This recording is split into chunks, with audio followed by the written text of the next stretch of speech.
Hey guys, welcome back. In this video, I'm gonna show you how to solve drag to fill not working. Let's get started.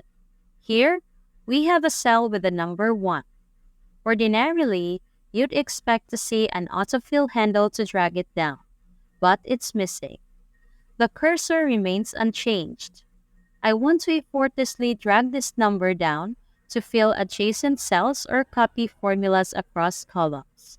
However, it's unresponsive due to the absent autofill handle. There could be a few reasons behind this problem. If you're using formulas and encountering this problem, it might be related to your calculation settings. Go to the Formulas tab and check Calculation Options. If it's set to manual, change it to automatic.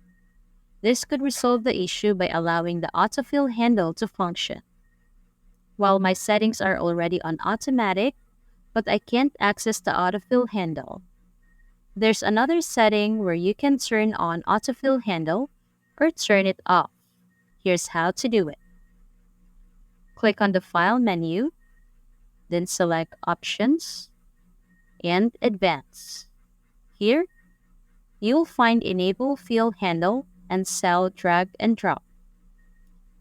Simply check this option, click OK, and voila! The cursor transforms into the drag and drop symbol. Now, observe the magic. Dragging the formula down or using Control while dragging autofills the series. That's the key to enabling the autofill and drag and drop functionalities in Excel. I hope this troubleshooting guide helps resolve your issue. Keep exploring and learning. Thanks for watching. And if you found this video useful, don't forget to give it a thumbs up and hit that subscribe button for more content like this.